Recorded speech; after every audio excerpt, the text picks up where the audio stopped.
Baik, oke, saya lihat sudah kenampakan. Mari kita lanjutkan kepada pertemuan yang ke-11 ini, bertumbuh dalam Kristus. Sebelum kita pergi kepada pernyataan doktrin, saya ingin memperkenalkan kepada kita sekali lagi, sebenarnya ini kali pertama perkenalan untuk kita mengenai teras utama 28 doktrin. Ini kita sudah sebutkan yang lalu, cuma tidak diperlihatkan ini senarai sebab waktu itu saya tidak dapat jumpa mana sudah itu rujukan saya. Jadi hari ini baru saya ada masa cari dan em, untuk pengetahuan kita bagi yang belum mengetahui lah akan perkara ini.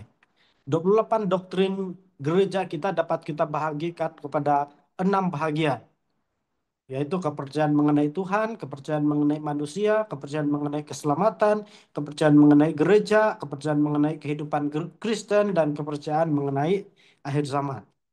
Jadi kita dapat bahagikan menjadi 6 bahagian ataupun teras utama.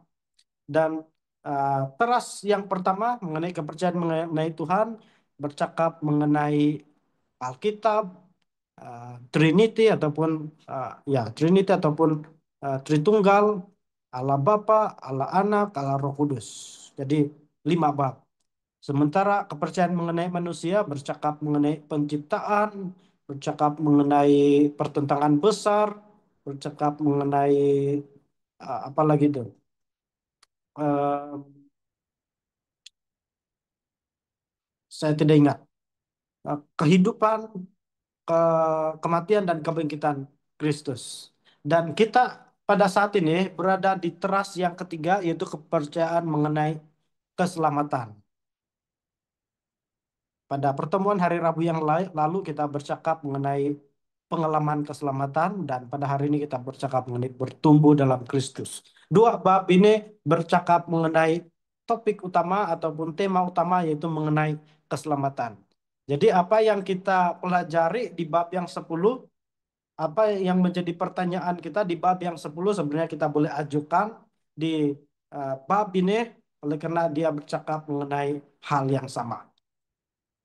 Nah, dalam bab yang lalu kita sudah bercakap mengenai keselamatan. Dan kita juga secara spesifik, secara mendasar kita membahas mengenai 3 aspek keselamatan itu. Hanya ada satu keselamatan yaitu terlepas daripada upah dosa.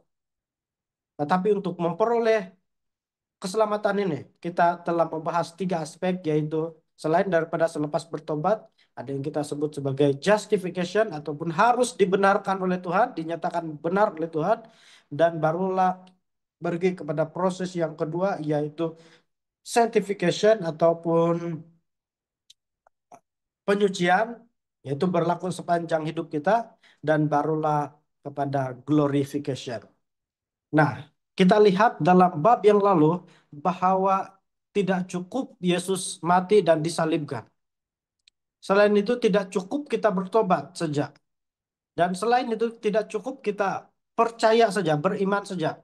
Tetapi kita juga harus tunjukkan bahwa iman kita itu menghasilkan buah.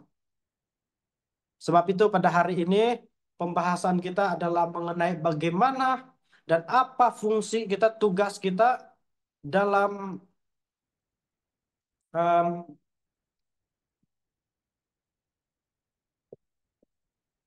dalam bagaimana kita mengubah dan bertumbuh dalam kerohanian kita. Saya perlu rujuk balik. Kadang-kadang saya salah tulis ini ya. Saya perlu cek. Oke, maaf juga. Oke, saya akan bacakan terlebih dulu pernyataan doktrin. Oleh kematiannya di salib, Yesus mengalahkan kuasa kejahatan. Ia yang menaklukkan roh-roh iblis selama pelayanannya di dunia telah menghancurkan kuasa mereka dan memastikan kebinasaan mereka yang kekal. Kemenangan Yesus memberikan kepada kita dan kemenangan atas kuasa-kuasa kuasa kejahatan yang masih terus berusaha untuk mengendalikan kita. Sementara kita berjalan bersama dengan Dia dalam damai, sukacita, dan jaminan kasih-Nya. Sekarang Roh Kudus tinggal dalam kita dan memberikan kita kuasa. Oleh berserah secara terus-menerus kepada Yesus sebagai juru selamat dan Tuhan kita, kita dibebaskan dari beban perbuatan kita di masa lalu. Kita tidak lagi hidup di dalam kegelapan, takut terhadap kuasa-kuasa kejahatan, kebodohan, dan kesia-siaan dalam hidup kita. Dalam kebebasan baru dalam Yesus ini, kita dipanggil untuk bertumbuh menjadi serupa dengan tabiatnya, bersekutu dengan Dia setiap hari dalam doa, makan dari firman Allah, merenungkan firman dan pemeliharaannya, menyanyikan lagu-lagu pujian baginya, berkumpul bersama untuk berbakti, dan ikut serta dalam misi gereja.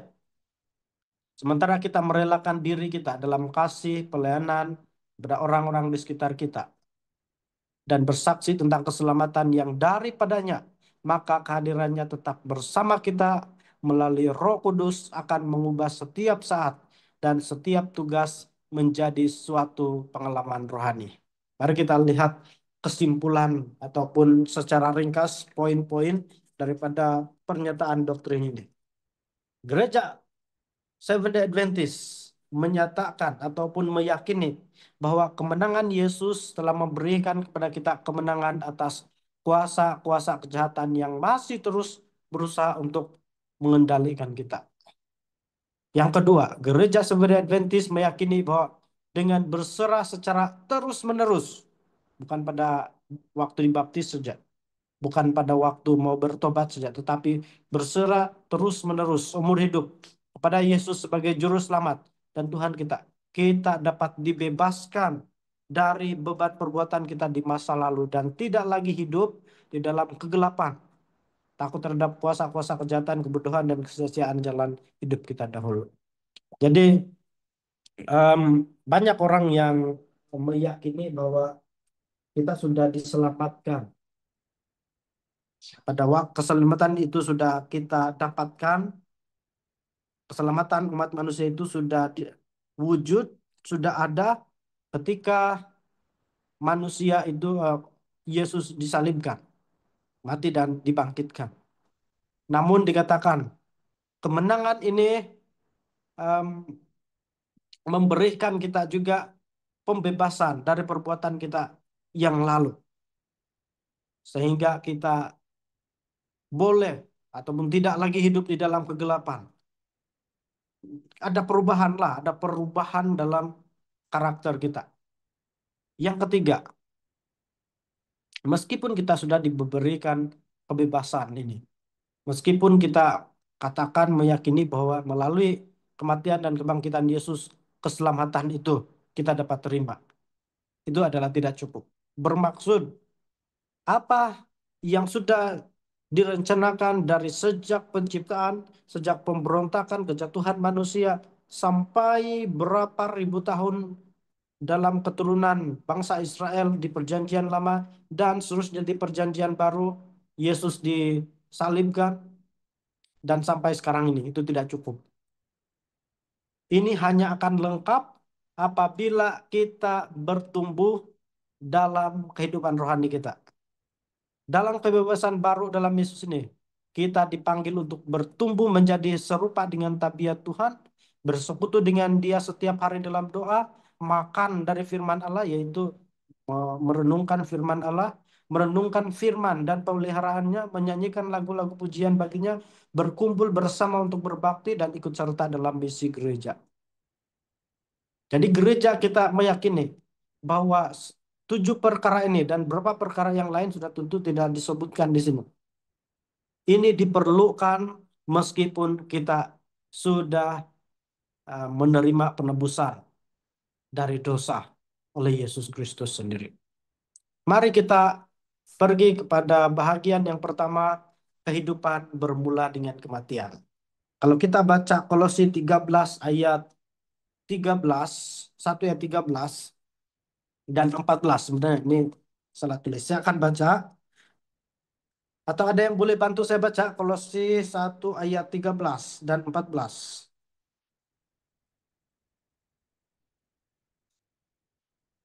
Nantilah kalau ada lagi, saya akan bacakan terlebih dulu. Ia telah melepaskan kita dari kuasa kegelapan dan memindahkan kita ke dalam kerajaan anaknya yang kekasih. Di dalam Dia kita memiliki penebusan kita, yaitu pengampunan dosa. Katakan dalam Roma 8 ayat 1 juga bahwa oleh kematian Yesus kita bebas dari penghukuman. Roma 6 ayat 23, oleh kematian Yesus Kristus kita bebas dari kematian kekal. 1 Yohanes 1 ayat 7, darah Yesus menyucikan kita dari segala dosa. Roma 8 ayat 14, oleh kematian Kristus kita disebut anak-anak Allah. Mari kita lihat yang selanjutnya. Matius 26 ayat 28, darah Yesus Kristus ditumpahkan bagi banyak orang untuk penebusan. Dan Roma 5 ayat 6 dan 8, Kristus mati bagi kita ketika kita masih berdosa. Dan 2 Korintus 5 ayat 19, Allah mendamaikan dunia dengan dirinya melalui Kristus. Seperti mana Alkitab menyatakan bahwa upah dosa adalah maut. Dan seluruh keturunan manusia harus menerima upah ini, yaitu kematian yang kekal. Tetapi em, maksudnya kita harus mati. Tetapi oleh pelayanan Yesus Kristus, kita telah mendapatkan kehidupan. Kita menerima kehidupan. Inilah yang disebut sebagai kehidupan bermula dengan kematian. Jadi pertama-tama yang eh, yang berlaku sehingga kita menerima kehidupan. Kehidupan yang kita maksud di sini bukan pasal nyawa, bukan mengenai nyawa. Dikatakan bahwa Yesus yang terlebih dulu mati bagi kita supaya kita mendapat kehidupan. Kita lihat dalam ayat-ayat yang baru kita baca sebentar tadi, melalui kematian Yesus Kristus kita bebas dari penghukuman, yaitu pada dosa tadi. Kita juga bebas dari kematian kekal, yaitu pada dosa juga tadi. Dan melalui kematian Yesus, kebangkitan Yesus menyucikan, menguduskan kita dari segala dosa. Dan melalui kematian Kristus, kita juga layak disebut anak-anak Allah. Dan juga darah Yesus Kristus ditumpahkan bagi banyak orang. Dan Kristus yang mati bagi kita ketika kita masih berdosa. Dan kita sudah ulang-ulang baca 2 Korintus 5 ayat 19 juga bahwa melalui Yesus Kristus antara konflik antara Allah dan manusia didamaikan oleh Yesus sendiri. Kita lihat bahwa melalui kematian Yesus ini memberikan em, dampak yang tidak dapat dilakukan oleh satupun makhluk yang ada di alam semesta ini. Yang hanya dapat dilakukan oleh Yesus Kristus sendiri, yang adalah firman Tuhan itu sendiri. Bagian yang kedua, kita melihat eh, eh, Galatia 2 ayat 19 dan 20, bahwa kematian diri sendiri juga diminta di dalam proses penyelamatan. Jadi proses penyelamatan ini dimulai oleh Yesus sendiri dengan dia mati di kayu salib dan kemudian bangkit. Tapi tidak cukup itu. Tidak cukup Yesus mati dan dibangkitkan. Haruslah diteruskan dengan penyaliban umat yang percaya juga. Penyaliban yang dimaksudkan di sini sudah tentu bukan secara literal tetapi secara rohani. Kita tidak perlu disalibkan sama seperti Yesus. Tapi disalibkan yang kita maksudkan di sini, dimatikan maksudnya di sini, dan dibangkitkan di sini adalah secara rohani, yaitu kehidupan lama kita yang jahat itu disalibkan, dimatikan, ditinggalkan, dan kita bangkit kembali dengan keadaan rohani kita yang sudah diperbaharui. Dan ini berlaku tidak satu kali. Yesus cukup satu kali saja mati untuk kita. Dan tidak perlu lagi ada penebus yang lain. Tetapi untuk yang kedua ini, kematian diri sendiri, penyaliban diri sendiri, kebangkitan diri sendiri yang secara rohani tadi ini harus berlaku bukan satu kali, dua kali, tiga kali, tetapi berlaku seumur hidup. Kita ingat, berlaku seumur hidup. Bukan satu kali. Jadi jangan kita berpikir bahwa, oh saya sudah dibaptiskan, saya sudah diselamkan bermaksud dimatikan, kemudian dikeluarkan dari air bermaksud sudah dibangkitkan dan diubahkan, menerima hidup yang baru, itu tidak cukup. Haruslah dilanjutkan dengan perubahan diri seumur hidup. Kita lihat Roma 6 ayat 3 dan 4, manusia lama mati dan dikuburkan dan manusia baru akan bangkit. Ini adalah makna baptisan. Ini kita akan bahas di pertemuan akan datang saya kira. Ya, di bab yang ke-15. Jadi baptisan itu harus diselamkan sepenuhnya, yang bermaksud manusia lama kita dimatikan dan dikuburkan, dan apabila dikeluarkan bermaksud manusia baru harus dibangkitkan dalam diri kita. Roma 6 ayat 6 sampai 11, manusialah kita turut disalibkan. Kita perlu disalibkan juga. Sekali lagi bukan secara literal tetapi secara rohani. Mari kita baca Roma 6 ayat 6 sampai 11. Ada yang boleh mau baca hari ini? Roma 6 ayat 6 sampai 11. Ya, pas saja.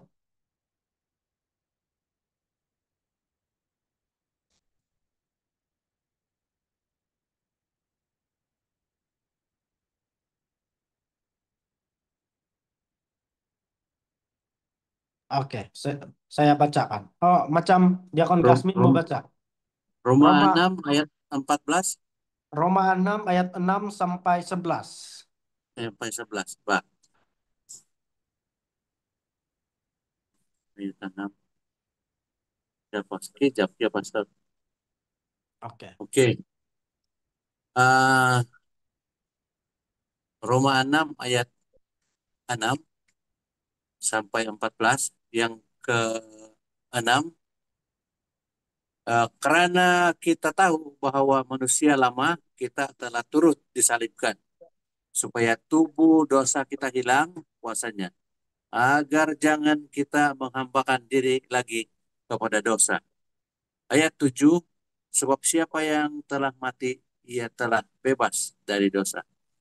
Ayat 8, jadi jika kita telah mati dengan Kristus, kita percaya bahwa kita akan hidup juga dengan Dia. Ayat ke-9, karena kita tahu bahwa Kristus sesudah ia bangkit daripada antara orang mati, tidak mati lagi. Maut tidak berkuasa lagi ke atas dia. Ayat yang ke-10, sebab kematiannya adalah kematian terhadap dosa. Satu kali dan untuk selama-lamanya.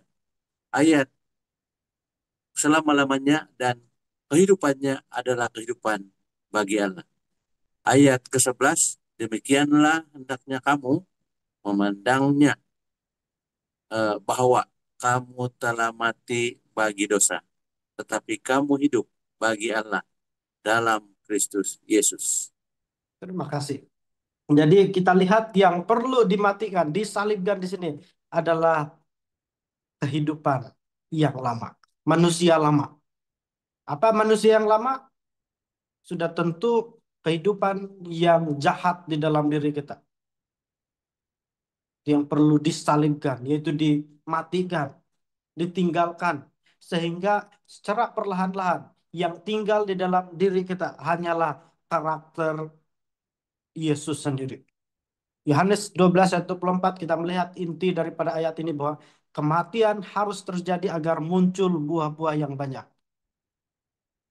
Kalau kita mau panjangkan ini apa kan ini ayat, ini boleh jadi satu siri KKR. Kalau kamu baca satu perumpamaan Yesus mengenai perumpamaan penabur, saya secara singkat lah supaya jangan saya terpancing untuk membahas banyak sekali. Tetapi secara singkat, Kalau kita perhatikan eh, perumpamaan penabur ini, bahwa berapa jenis benih itu? Empat, bahkan saya pandai pandai lupa itu. Dulu saya hafal, sekarang sudah lama tidak bahas, saya tidak ingat sudah. Yang seingat saya, ada yang jatuh di pinggir jalan, ada yang jatuh di semak belukar, ada yang jatuh di tanah berbatu, dan ada yang jatuh di tanah yang baik. Betul, bahkan em, yang saya mau highlight dari perumpamaan ini adalah em, ada satu poin yang Yesus mau sampaikan dalam perumpamaan ini, bahwa mereka yang masuk surga adalah mereka yang berbuah. Buktinya hanya satu saja yang berbuah dan buahnya matang di dalam perumpamaan ini. Kamu boleh coba selidiki. Saya hanya bagikan kesimpulan, dapatan yang saya eh, dapat ketika saya pelajari ini. Benih yang pertama, em, saya minta maaf oleh sebab saya tidak tidak hafal sudah. Sebab lama sudah tidak dibahas ini topik. Tapi macam manapun urutan dia itu, kalau saya tidak salah di pinggir jalan lah yang pertama itu. Yang pertama ini tidak sempat pun bertumbuh, tidak sempat berakar, lalu dimakan burung kalau saya tidak salah. Yang kedua pula jatuh di tanah berbatu kalau saya tidak salah. Dia sempat berakar, dia sempat bertumbuh, tapi sekejap saja dia mati. Dan benih yang ketiga pula adalah yang jatuh di semak berduri. Dia sempat berakar, dia sempat bertumbuh, dan mungkin kalau berbunga, dia sempat berbunga, dia sempat berbuah. Tetapi di pasal yang lain, di Lukas pula menceritakan bahwa memang dia berbuah, tetapi buahnya tidak matang, tidak bagus, tidak dapat dimakan. Sementara buah eh, benih yang keempat itu, buahnya banyak, berlipat kali ganda dikatakan. Sehingga kita menerima satu kesimpulan dalam perumpamaan ini, bahwa mereka yang masuk surga adalah mereka yang telah berbuah banyak dalam kehidupan rohaninya. Bukan yang SDA kedua kan? Masih ingat gak? Ada dua jenis SDA. Saya suka ulang-ulang ini. Kamu masih ingat gak apa itu dua jenis SDA? SDA yang pertama adalah memang SDA yang em, rajin menyembah dengan benarlah kepada Tuhan. Tapi SDA yang kedua adalah sit down always. Sit down, always. Sit down always. Duduk, duduk, duduk, duduk, dan tidak ada apa-apa pelayanan yang dilakukan. Tidak ada buah, hanya datang ke gereja. Jadi ingatin ya, kita perlu bertumbuh supaya kita dapat berbuah. 1 2 Korintus 5 ayat 17 kita melihat bahwa manusia lama telah berlalu dan manusia baru muncul. Ketika kita mengalami yang namanya uh, sanctification, penyucian tadi itu, kita akan perlahan-lahan diperbaharui setiap hari. Sehinggalah sampai satu level yang Allah sudah tentukan bagi kita. Kolose 3 ayat 9 dan 10. Manusia yang lama ditinggalkan dan mengenakan manusia baru yang terus-menerus diperbaharui. Jadi saya kira 3 atau 4 kali sudah saya ulang. Dan sekarang yang kelima kali. Bahwa kita harus mengalami perubahan. Kita harus diubahkan. Mana yang betul? Kita harus berubahkah ataupun kita harus diubahkan? Coba kamu bagi pandangan. Mana yang Mana yang kamu setuju? Kita yang diubahkan ataupun kita yang harus berubah terus-menerus? Kamu tulislah. Jadi kesimpulannya bahwa kehidupan itu harus dimulai dengan kematian, di mana ada dua kematian yang mendahului, yaitu pertama kematian Yesus Kristus dan kedua adalah kematian manusia lama daripada setiap orang yang menerima Yesus sebagai juru selamat pribadi untuk bersedia memulai hidup sebagai manusia bersama Yesus. Oke, kita pergi kepada bagian yang kedua. Pertanyaan kedua adalah kita harus bertumbuh dalam Kristus supaya kita boleh masuk dalam kerajaan surga, kita harus bertumbuh. Tapi pertanyaannya, apa tanda-tanda bahwa kita sedang dan sudah bertumbuh dalam Yesus? Yohanes 3 ayat 5. Kehidupan yang menerima baptisan air dan baptisan roh dan kehidupan yang dituntun oleh air. Saya ingin ingatkan sekali lagi kepada kita bahwa Yesus sendiri yang katakan, nah, Yesus sendiri katakan kalau kamu tidak dilahirkan kembali, kalau kamu tidak dibaptiskan dengan air dan kamu tidak dibaptiskan dengan roh, kamu tidak akan masuk surga. Yesus bilang kepada Nikodemus kan. Baptisan air, yaitu satu kali seumur hidup kita sudah cukup. Dan baptisan roh harus berlangsung seumur hidup kita. Jadi pertama, supaya kita boleh bertumbuh, kita ulang lagi eh, topik yang lalu bahwa pertama kita harus bertobat dulu, barulah kita boleh dibaptiskan. Kalau kita belum bertobat, tapi kita dibaptiskan sama saja.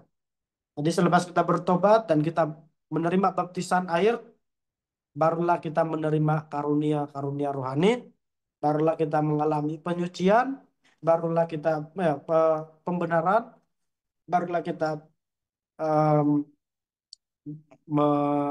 menjalani proses eh, sanctification, penyucian, ke arah glorification.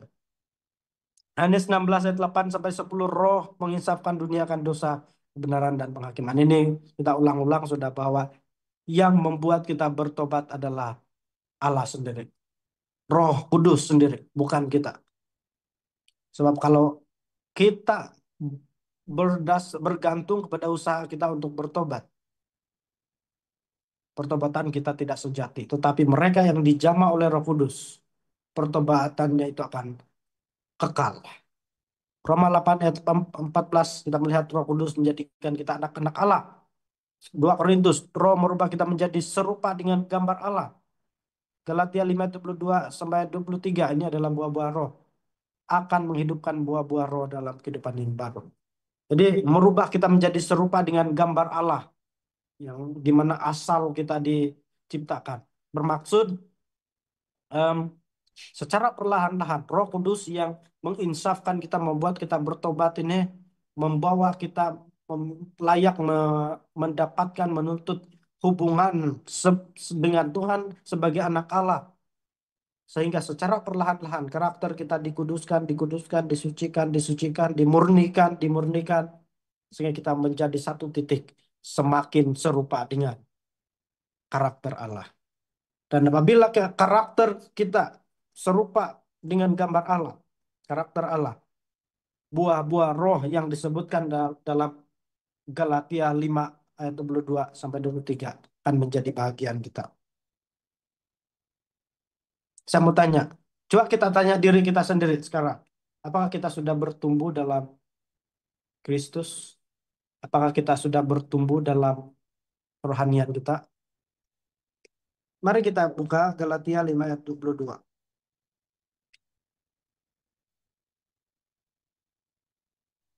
5 ayat 22 sampai 23. Mari kita lihat. Kalau kita masih tidak ada kasih, bermaksud kita belum bertumbuh dalam Yesus. Kalau kita stres, bersedih, terus tidak ada pengharapan di dalam hati kita, kita harus hati-hati, jangan-jangan kita belum bertumbuh. Tidak ada damai sejahtera. Kalau kita tidak sabar, sikit-sikit marah, tidak dapat mengawal perasaan, kemarahan, hati-hati, mungkin kita belum bertumbuh dalam Yesus. Kalau kita kedekut, terlebih kedekut untuk memberikan persembahan, mengembalikan perpuluhan di gereja, membantu pembangunan gereja, membantu pendidikan sekolah, sekolah gereja, dan macam-macam lagi.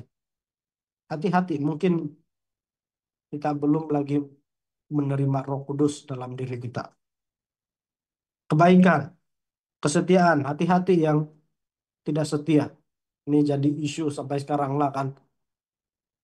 suka tukar-tukar pasangan, tukar-tukar ini, tukar-tukar itu. Apalagi tidak setia dalam pelayanan, dalam pengembalian perpuluhan dan sebagainya. Kita tidak bertumbuh. Hati-hati kalau kita kasar. Betul, beberapa tempat, beberapa budaya terbiasa dengan cara bercakap yang agak kasar. Tapi mari kita ingat bahwa kita adalah umat Tuhan.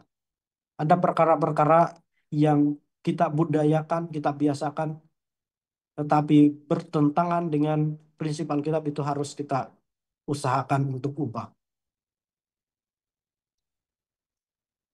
Hati-hati kalau kita tidak penguasaan diri, bukan pasal penguasaan diri mau pukul orang saja, ataupun mau begaduh, bagaimana yang lain.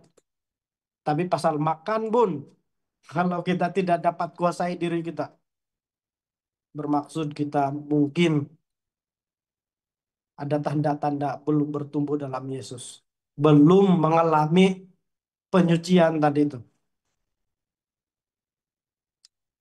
Sebab itu saya katakan berulang-ulang kepada kita semua bahwa orang yang dikuduskan, orang yang bertumbuh dalam Kristus, orang yang diperbaharui kerohaniannya, dia akan berubah karakternya, cara bercakapnya, bahkan cara dia makan pun akan berubah. Tapi kalau kita makan, sudah tahu ada gout, sekali pergi di kedai, berapa mangkuk mau makan itu eh, daging apa, las-las sakit. Lalu terpaksa lah tulis iklan. Oh, kita harus kepada yang apa eh untuk makluman saudara kita sekian-sekian berada di hospital sekarang ini kena mengalami sakit ini. Siapa yang ringan hati mau membantu sila. Tapi kita tidak sedar yang mungkin, tapi ini agak tajam bukan? Agak tajam ini teguran harap-harap tidak ada yang terasa lah.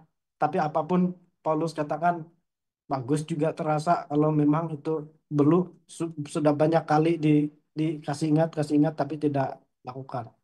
Kadang-kadang kita sakit sebab diri kita sendiri. Jadi jangan kamu kecewa dengan apa. Ini adalah eh, perkara yang betul-betul terjadi di dalam kalangan orang Kristen dan dalam kalangan orang Advent. Sekali lagi, orang-orang yang dikuduskan, yang bertobat itu tadi, yang dikuduskan, disucikan tadi itu, haruslah berubah, mengalami perubahan, pembaharuan, pertumbuhan secara menyeluruh. Bukan cara bercakap, bukan cara pelayanan saja. Kalau rajin melayani, ataupun ada kesadaran sudah terlibat dalam pelayanan, ataupun giat dalam membaca Alkitab dan berdoa, tapi kalau cara bercakapnya seperti bukan orang Kristen, aduh, sama juga dengan yang tidak dapat atur makan tadi lah. Apapun jangan juga kita hakimi lah. Dan kita hakimi sebab perubahan ini tidak akan berubah, perubahan ini tidak akan berlaku secara menyeluruh dalam satu masa yang sama. Mungkin tahun ini, oh, perubahan kesadaran mengenai pelayanan, terlibat dalam pelayanan. Berapa tahun kemudian baru terpanggil untuk menghidupkan reformasi kesehatan dan sebagainya. Inilah kita sebut progressive revelation kan, secara perlahan-lahan. Kalau kita lihat Ellen White pun tidak terus-terus dia apa, menerima terang hari Sabat. Dia tidak terus-terus menerima terang kesehatan. Semua terang kebenaran yang kita baca dalam tulisan Ron buat oleh Ellen White itu bukan dalam 1 tahun saja, tetapi dalam tahun-tahun yang panjang. Jadi kita akan melewati ini juga. secara perlahan-lahan. Kedua, 2 Korintus 5 ayat 18, melalui Kristus kita telah diperdamaikan dengan Allah, kehidupan yang dipenuhi oleh kasih dan perdamaian.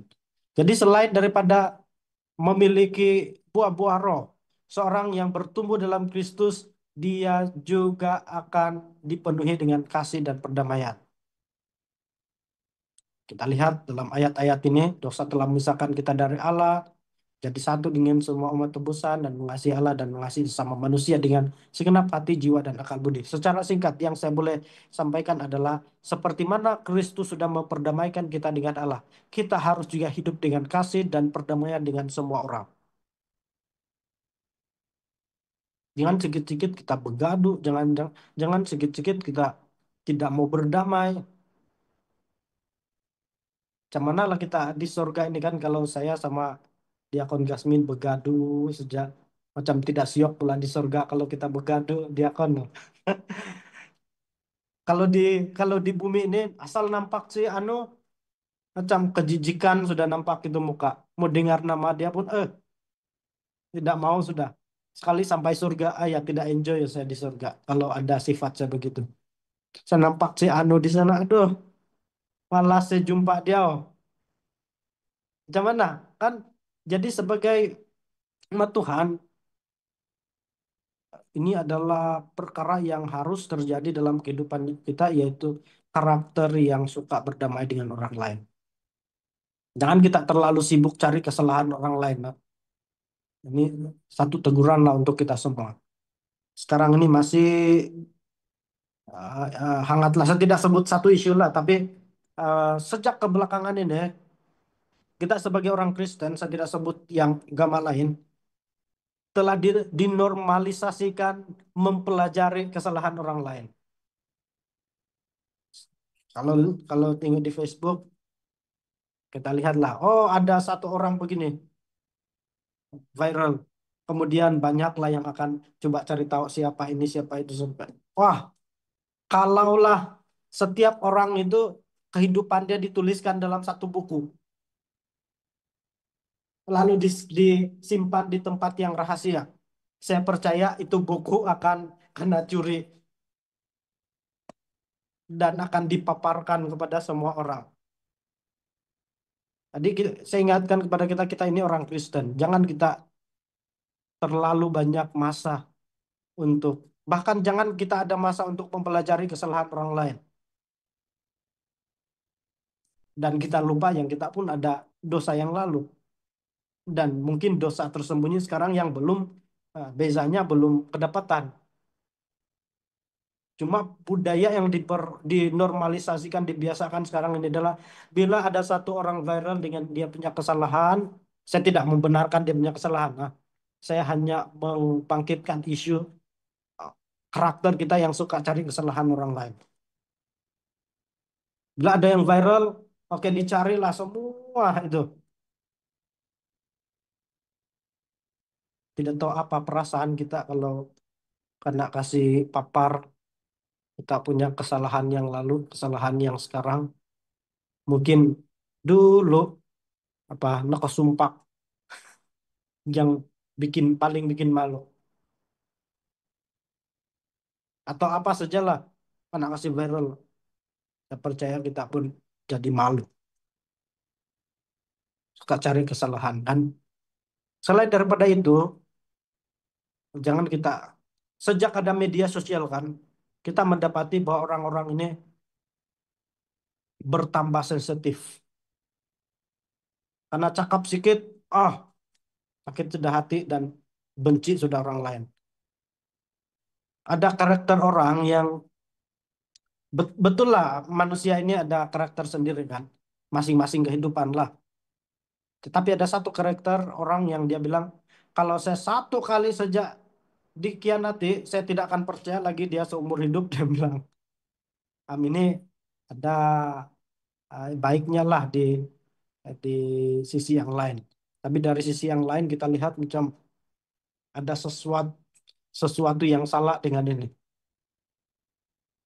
Kalaulah di gereja, satu kali ada anggota yang buat kesalahan dengan kita. Oh, satu kali. bermaksud satu kali tidak suka selamanya. Nah, inilah saya pikir ini agak bertentangan dengan prinsip perdamaian, pengampunan. Dan saya ingin highlight juga kepada kita bahwa jangan kita terlalu banyak masa bergaduh. Kalau boleh kita rendahkanlah diri kita, walaupun kita rasa kita betul, kita kasih iya saja. Saya masih ingat waktu saya masih kecil, rumah saya punya datu kebakaran. Ngam-ngam ada cousin saya di sebelah rumah, jiran saja. Waktu itu saya masih kecil, mungkin umur 3 4 tahun mungkin. Kami begaduh. Kami begaduh sampai saya tidak peduli, saya tidak dengar panggilan mama saya mau bawa jalan pergi rumah datuk yang kebakaran. Sekali saya sudah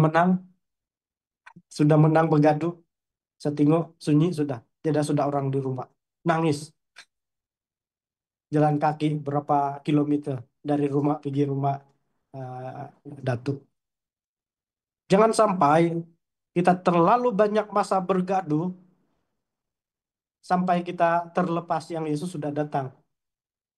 Begaduh, begaduh, begaduh terus tengok, oh Yesus sudah datang, tidak masa lagi bertobat. Jangan kita terlalu banyak masa untuk melihat kesalahan orang lain dan bergaduh. Ini iblis paling suka. Tidak sadar datang sudah Yesus.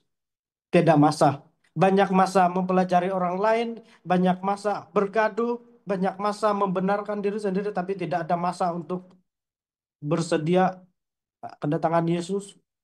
Tidak masa untuk bertumbuh, sehingga akhirnya yang bilang, oh saya mau masuk surga, akhirnya tidak masuk surga. Aduh. Matius 4 ayat 4. Manusia hidup dari setiap firman yang keluar dari mulut Allah. Doa sembur untuk mendapatkan makanan rohani, hubungan yang erat dengan Tuhan. Melalui mempelajari sabdanya dan kehidupan yang penuh dengan doa. Firman Tuhan disimpan di dalam hati. Firman Tuhan berguna bagi manusia. Dan kehidupan yang penuh doa. Paulus menuliskan tetaplah berdoa. Jadi kita lihat dari sini bahwa uh, tanda yang ketiga bahwa seorang itu sedang bertumbuh adalah dia mempelajari firman Tuhan. Dia akan lebih banyak berdoa. Saya ingin ingatkan sekali lagi kepada kita bahwa jangan sampai kita sebab ini berdasarkan situasi semasa.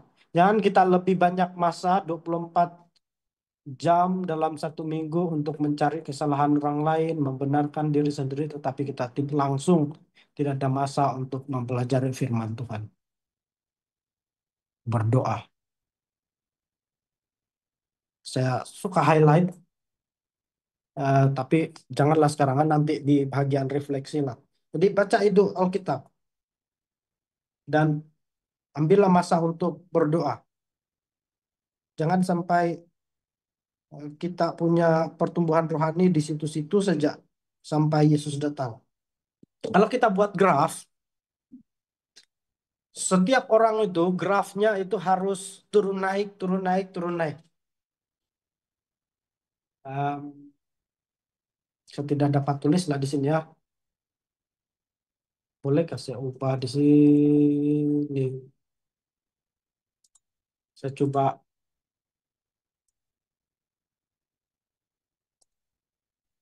buka dulu.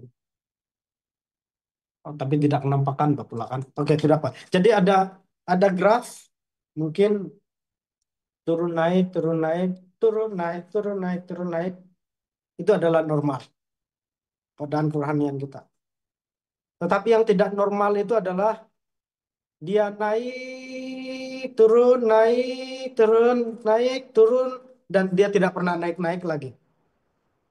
Itu pertama.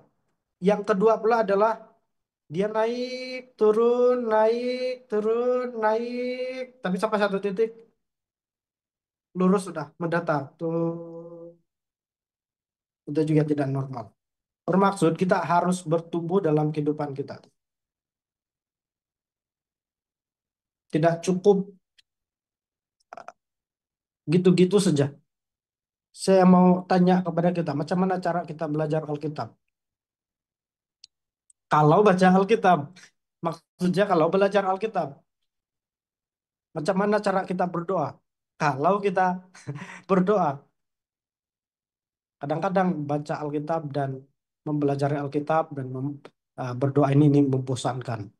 Satu tips uh, supaya kita tidak bosan adalah dengan memperbaharui cara kita belajar Alkitab dan memperbaharui cara kita berdoa. Misalnya, kalau sebelum ini kita baca Alkitab itu kita baca saja, dan paham nggak tidak?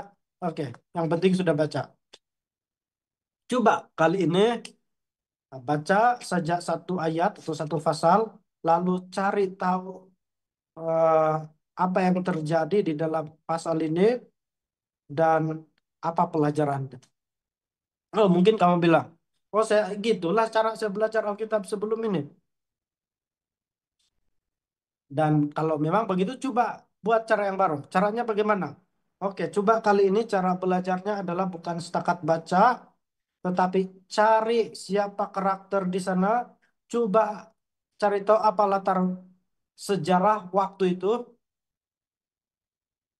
bukan saja latar belakang dari cerita itu, apa yang terjadi yang membawa kepada pasal-pasal itu. Tapi coba cari tahu apa sejarah yang berlaku. Misalnya, oh rupanya pada waktu ini ketika Yesus mengatakan bahwa aku adalah utusan, oh rupanya pada waktu itu ada satu ajaran yang disebut sebagai Gnostik. Gnostik ini tidak mengakui Yesus sebagai Allah dan seterusnya. Oh rupanya pada waktu itu muncul muncul ahli-ahli falsafah, falsafah-falsafah yang menentang kealahan Yesus sekian-sekian. Oh, baru saya paham. Begini pula maksud ini ayat. Kan tidak bosan. Dan kita sentiasa boleh perbaharui. Dan sejak saya coba mempelajari Alkitab, cara saya belajar ini selalu berubah-ubah. Dari dulu berubah sampai sekarang. Kalau dulu lagi yang disebutkan tadi, kemudian berubah lagi. Oh, cara saya baca Alkitab, saya tidak cukup baca, tetapi saya lihat juga apa yang Ellen White katakan mengenai ayat itu. Saya lihat apa yang SDA Bible Commentary katakan tentang itu. Tapi kemudian berubah lagi, berkembang lagi cara saya belajar Alkitab. Cara saya belajar Alkitab apa yang disebut sebagai hermeneutik. Ada yang dan selepas itu berkembang lagi cara belajar Alkitab saya kepada advanced hermeneutik. Jadi macam mana cara saya belajar Alkitab? Oke, saya baca satu ayat, saya kritik, saya tanyakan, saya eh, tanyakan ini, bangkitkan isu, baru saya lihat tulisan Ellen White ataupun latar belakang dari Alkitab itu apa Alkitab katakan sendiri. Saya lihat tulisan Ellen White, saya lihat apa yang SJ Bible Commentary katakan, saya lihat em, ini yang lain sudahlah, tulisan-tulisan tokoh yang lain, apa pernyataan gereja kita mengenai perkara ini. Kemudian dari segi hermeneutik, apa latar belakang sejarah, apa sejarah yang berlaku pada waktu ini yang membawa pada penulisan pasal ini. Kemudian eh, dia nyalakan lagi. Apa maksud ayat ini dari sisi grammar? Betulkah penerjemahan dia? Untuk kata ini apa kata yang benar dalam bahasa asli? Dan banyak lagi. Kita lihat tidak bosan, kan?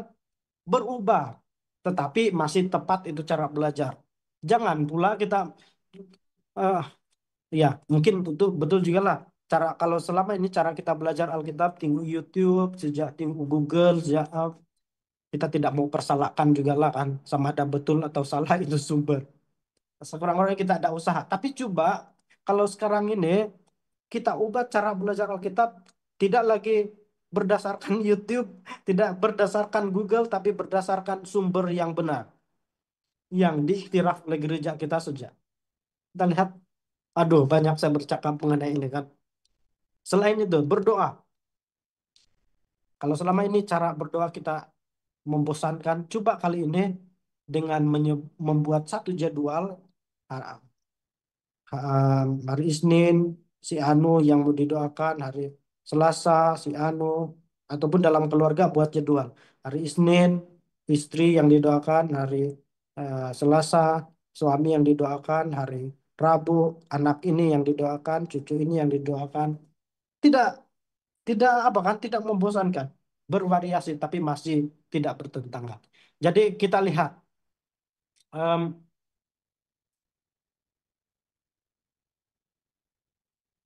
empat sudah tanda bertumbuh dalam Kristus, yaitu pertama tadi adalah penerima baptisan dan baptisan air dan baptisan roh. Yang kedua adalah eh, hidup dengan kasih dan perdamaian. Yang ketiga adalah mempelajari firman Tuhan dan hidup yang penuh dengan doa.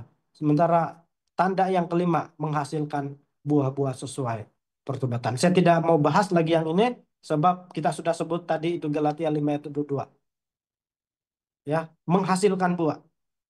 Iman menghasilkan perbuatan yang benar. Jika kita mengasihi Yesus, kita akan menuruti perintah Tuhan. Dengan tinggal di dalam Yesus, maka kita akan berbuah banyak. Ini saya tidak mau sebutkan, sudah.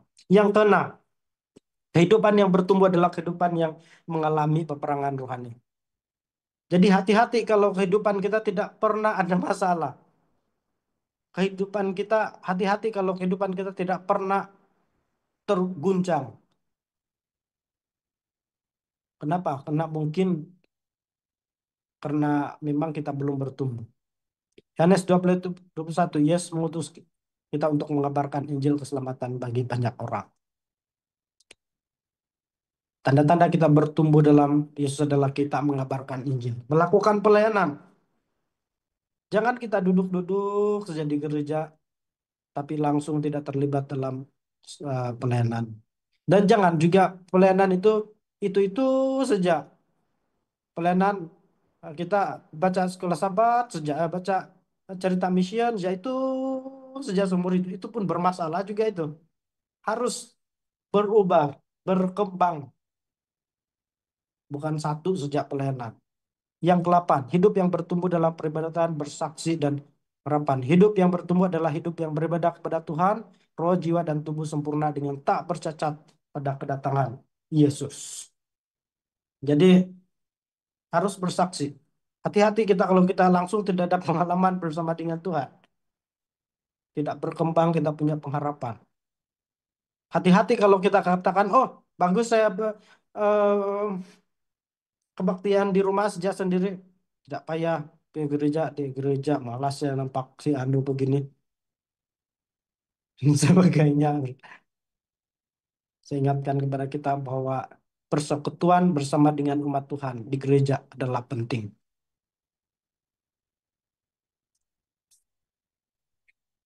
Kita pergi kesimpulan lah, kita lebih banyak bercakap nanti. Eh, tanya jawab. Pertumbuhan ini yakni pertumbuhan yang berkelanjutan, yang terus-menerus, yang menuju kepada kedewasaan dan yang menghasilkan buah sangatlah penting bagi kehidupan. Jadi orang Kristen harus bertumbuh. Kalau tidak bertumbuh, tidak masuk surga.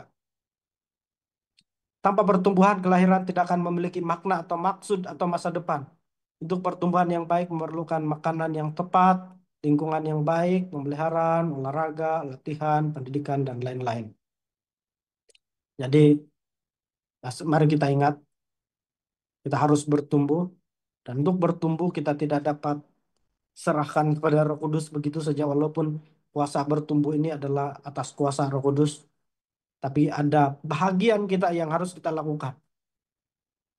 Kita harus seperti tumbuhanlah juga, makanan yang tepat, persekitaran yang tepat, pemeliharaan yang tepat, senaman yang tepat, latihan, pendidikan, dan seterusnya.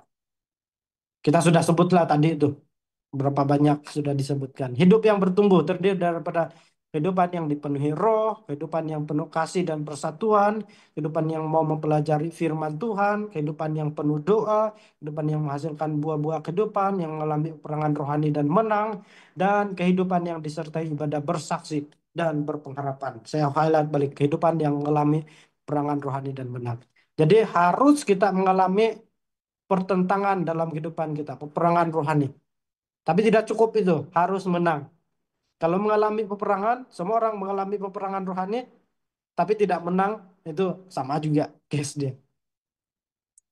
Oke, seperti yang saya sudah sebutkan dalam pertemuan yang lalu, bahwa saya dari eh, kelas hari ini sampai akan datang, saya akan perbaharui, ubah saya punya pendekatan, yaitu bukan saja bercakap mengenai ringkasan, kita punya 28 doktrin, tapi saya akan tambahkan sedikit pengenalan-pengenalan dan isu kontroversi yang muncul daripada doktrin ini selain daripada refleksi. Saya ada 5 menit yang terakhir untuk kita semua. Ada banyak isu mengenai keselamatan. Sebab kita masih di teras yang sama, yaitu mengenai keselamatan. Sekurang-kurangnya tiga yang saya um, sebutkan di sini, yaitu senaraikanlah. Ada banyak lagi sebenarnya. Ada yang ada satu keyakinan yang disebut sebagai antinomianisme. Dan ada juga yang disebut sebagai universalisme reconciliation. Ataupun ada juga yang panggil sebagai universalisme salvation. Ada juga yang ketiga, satu prinsip mengenai once save, always save. Satu kali diselamatkan, selama-lamanya diselamatkan. Antinomianisme, saya secara singkat saja, ada satu keyakinan yang disebutkan sebagai antinomianisme. Antinomianisme ini datang daripada kata Yunani, dua kata uh, yang asalnya dari kata enti dan nomos. Enti bermaksud melawan dan nomos berarti hukum. Jadi secara sederhana antinomianisme ini bercakap anti terhadap hukum. Bermaksud em, ini golongan ekstremis yang percaya hanya percaya bahwa kita diselamatkan oleh iman saja, oleh kasih karunia Allah saja. Kita sudah diselamatkan oleh iman, kita sudah diselamatkan oleh em, kasih karunia Allah, kita tidak perlu sudah turuti itu firman Tuhan sepenuhnya. Termasuklah ini eh, keyakinan-keyakinan begini ini selalu menentang bahwa oh Sabat itu tidak diperlukan lagi. Hukum kesehatan itu tidak perlu lagi. Itu yang haram dan halal itu tidak perlu lagi. Kita sudah diselamatkan oleh Yesus melalui iman dan kasih karunia. Hanya cukup beriman saja kita sudah selamat. Jadi hati-hati dengan ini. Mungkin ada di antara kita, boleh saja ada di antara kita yang berpikir, oh kan kita sudah diselamatkan melalui iman. Cukuplah saya percaya saja sama ada datang ke gereja atau tidak, setia atau tidak dalam pelayanan. Yang penting sudah eh, beriman kepada Yesus, maka diselamatkan. Seingatkan, tidak cukup seperti yang kita sudah pelajari dalam dua bab ini. Selain daripada itu ada yang kita sebut sebagai universalisme, sorry, universal sebenarnya. Ini tercampur bahasa Melayu kan. Universal reconciliation. Apa ini universal reconciliation? Mana sudah catatan saya tadi itu. Ada satu catatan saya tadi itu. Selepas saya ubah dia punya kata, ini saya lupa sudah. Oke, ada ini lah.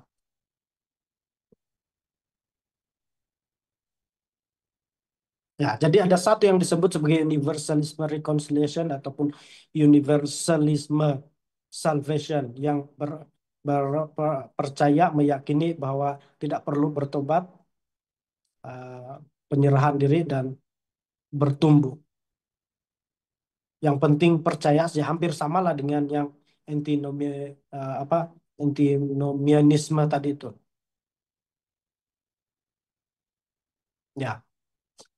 Dan yang ketiga adalah mengenai one save dan always save. Ada satu juga saya pikir yang terkenal dengan em, terkenal dengan prinsip ini. Kalau saya tidak salah lah, sebab ini kita saya tidak buat kajian secara mendalam. Mungkin Martin Luther ataupun ataupun John Calvin. Ya, jadi yang eh, jadi keyakinan banyak orang juga bahwa satu kali Yesus telah disalibkan, maka semua orang yang selepas itu tetap akan selamat. Jadi ini bertentangan dengan dua bab yang kita sudah pelajari. Bahwa ketika Yesus disalibkan itu tidak cukup. Harus ada pertumbuhan, ada aspek ini, aspek itu kan. Tiada istilah, kita tidak terima satu kali diselamatkan, selamanya diselamatkan. Masih bergantung kepada penurutan kita. Jadi em, untuk kali ini saya tidak em, lebih dalam bercakap mengenai ini, tapi hanya memperkenalkan kepada kita beberapa isu lah. Banyak lagi isu yang lain, tapi ini mungkin saja perkataan yang baru untuk kamu lah. Antinomianisme, universalisme reconciliation, dan prinsip mengenai one safe, always safe. Ini adalah kontroversi-kontroversi, isu-isu yang mungkin timbul daripada pembahasan ini yang adalah bertentangan dan tidak dapat diterima oleh umat Advent. Refleksi yang terakhir. Coba kita tanya diri kita sekarang. Apakah kita sudah berpuas hati dengan keadaan rohani kita sekarang ini? Coba kamu tulis di komen. Apakah kamu sudah puas hati atau belum? Kalau belum berpuas hati, apa yang sudah kalau ya kalau belum berpuas hati, apa yang kita buat supaya ada perubahan? Belajar Alkitab sejak ataupun berdoa sejak, rajin ke gereja sejak, duduk sejak begitu? Atau bagaimana apa yang kita lakukan? Kita harus menyelidiki apa yang kita sudah lakukan untuk terlibat dalam pertumbuhan rohani ini. Tidak cukup Roh Kudus yang membuat kita bertumbuh, tetapi harus kita yang memiliki kesadaran juga apa yang kita lakukan. Saya ingatkan kepada kita semua bahwa kita harus belajar Alkitab itu dengan cara yang benar. Jangan yang belajar Alkitab mau bilang YouTube, bilang Google, las murtad. Cara bertumbuh yang tidak ngam. Itulah kita sebut sebagai pertumbuhan abnormal, tidak normal. Ada banyak yang kita mau sebutkan, tapi biarlah pertanyaan ini menjadi renungan bagi kita semua. Umat Tuhan tidak boleh berpuas hati dengan keadaan kerohaniannya sehingga Yesus datang. Ia harus mencari segala cara supaya ia bertumbuh terus-menerus secara rohani sehingga mencapai level yang Allah tuntut, yaitu level kesempurnaan. Bukan hasil usaha sendiri, tetapi Allah yang memampukan.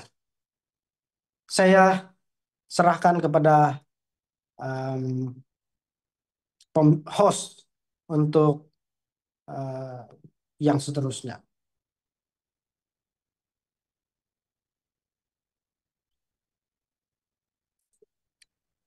Terima kasih Pastor yang telah membahas begitu begitu saya rasa ini begitu mendalam bagi saya. Eh, saya percaya yang telah mengikuti di dalam platform YouTube, Facebook, dan juga di Zoom ini eh, telah serupa dengan saya yang ini menjadi satu pengalaman baru. Walaupun mungkin yang lepas-lepas kita telah baca, tetapi ini satu pembaharuan yang harus kita akan lakukan dalam kehidupan kita. Dan bab 11 ini yang bertumbuh dalam Kristus adalah begitu penting untuk kita terus-menerus bertumbuh di dalam Kristus selagi kita masih hidup. Sebab apabila berakhir kehidupan kita, tidak boleh bertumpu sudah dalam Petrus. Ya kan, Pastor? Betul.